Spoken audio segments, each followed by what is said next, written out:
Madame, Monsieur, bonsoir, bienvenue sur France 3 Basse-Normandie. Nous reviendrons aussi sur les rencontres sportives du week-end avec ce soir dans ces sports une escapade à la Belle Étoile en compagnie d'orienteurs aguerris, 600 sportifs réunis pour une course d'orientation nocturne en forêt de Grimbaud. Vous aimez la Night Fever, ce numéro est fait pour vous.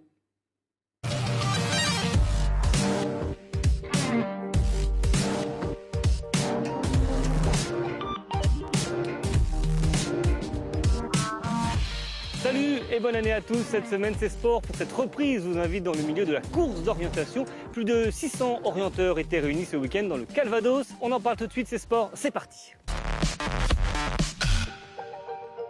Des plans au 10 millième, dignes des cartes d'état-major.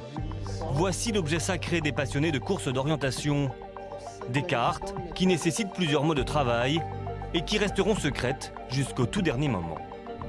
Il va falloir des différences de végétation, pouvoir rencontrer des trous, des bosses, arriver à faire quelque chose qui varie, qui n'est pas simplement un terrain plat avec une végétation uniforme.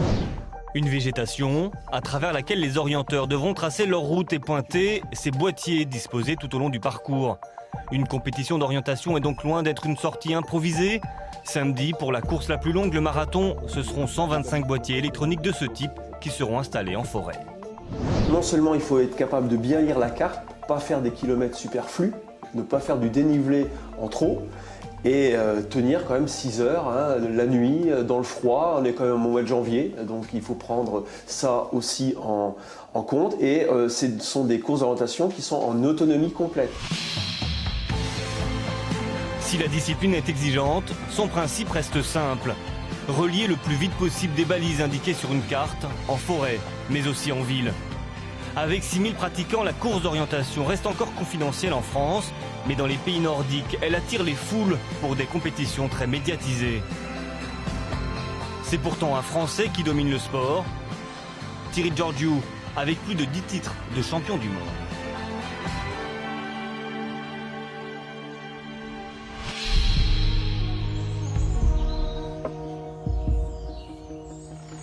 Loin de ses performances, avant la course, petite sortie en forêt pour les deux organisateurs. Objectif du jour, Donc le 172. placer les balises de l'épreuve. Le terrain a déjà été repéré. Il s'agit cette fois d'installer précisément les boîtiers. Et là, Pour les pointer, les concurrents devront trouver ces repères en tissu. Il y a plusieurs éléments à repérer pendant une course d'orientation qui sont les lignes de niveau, les différents types de végétation. Par exemple ici on est dans un bois, donc on aura tendance, sur la carte on aura une zone blanche ou verte et on est à la limite d'un champ qui lui sera cartographié en jaune puisqu'il y a une absence d'arbres. Et en plus dans un trou, donc c'est... Exactement. Donc ce sera un trou de terre, donc c'est un élément qui sera marron et symbolisé par un V. D'autant que pour cette course, la Saturday Night Fever, c'est en nocturne que les orienteurs devront se repérer. Avant de prendre le départ de cette Saturday Night Fever, place au football. Après son élimination en Coupe de France, c'était la reprise en championnat pour le Stade Malherbe. La Lanterne Rouge se déplaçait à Lille.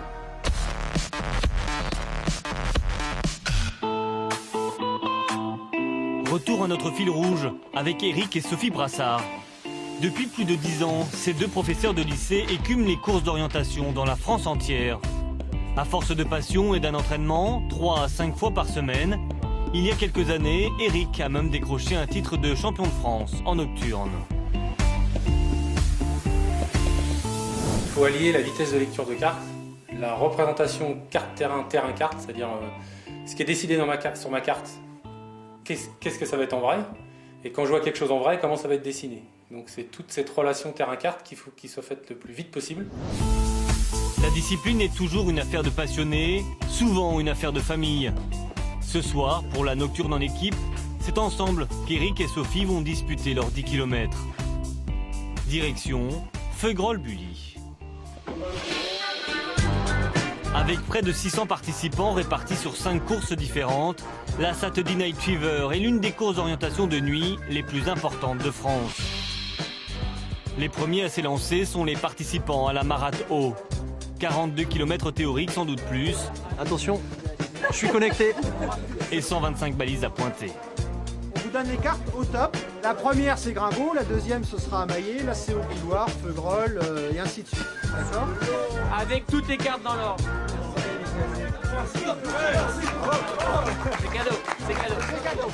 Il faut déterminer le point de départ, puisqu'on a une carte à 3, et il faut arriver à voir où est le triangle de départ et dans quelle direction il faut partir. Donc orienter la carte dans le bon sens et partir dans la bonne direction. La plupart des concurrents se connaissent. Convivialité et bonne humeur au rendez-vous. C'est parti. Le départ se fait en chasse, les uns après les autres.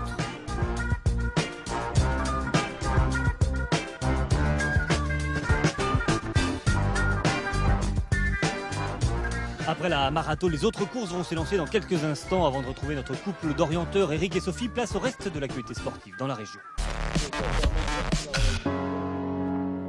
Retour à notre fil rouge et à notre couple d'orienteurs. Sur le 10 km, le départ vient d'être donné. Je fais même ça d'abord, ça. Et après on revient là. Alors que certains mettent plusieurs minutes à tracer l'itinéraire, Eric et Sophie ne perdent pas de temps. Après quelques secondes de réflexion, les voilà déjà partis en tête. Après les premières balises, le couple a déjà plusieurs minutes d'avance sur ses poursuivants.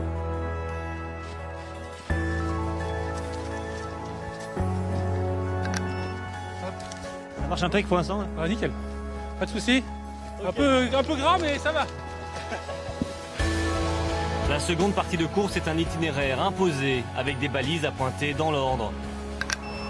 Dans la forêt dense, la course va alors se compliquer. L'avance du couple a commencé à fondre. À quelques minutes de distance, ils sont 3 équipes à pouvoir prétendre à la victoire. Chaque erreur d'orientation va maintenant être directement pénalisante.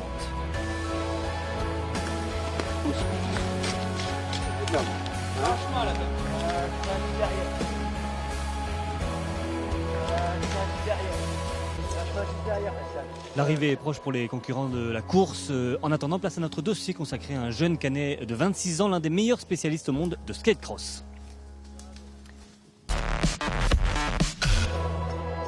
Suite et fin de notre fil rouge. Dernière balise du 10 km de course d'orientation pour Eric et Sophie. En tête depuis le début, le couple expérimenté est talonné par la nouvelle garde, Ewen et Kellig, 16 et 18 ans. À l'arrivée, ce sont les jeunes qui pointent les premiers. Exténués, mais vainqueurs, 2 minutes seulement avant les 2 professeurs. Voilà, regarde, 1, 2, 3 en 1 minute. C'est de ma faute. Un demi-tour, une grosse erreur, et puis on perd 3-4 minutes. Puis, on prend un chemin en revenant pour reprendre le. Et puis on croise François et Émilie, et puis Kellig et Ewen. Voilà, tant pis. C'est le jeu, mais on est content là, on s'est bien fait plaisir. Dernière étape, la vérification électronique confirme le résultat de la soirée. Derrière la relève prometteuse, Eric et Sophie montent cette fois sur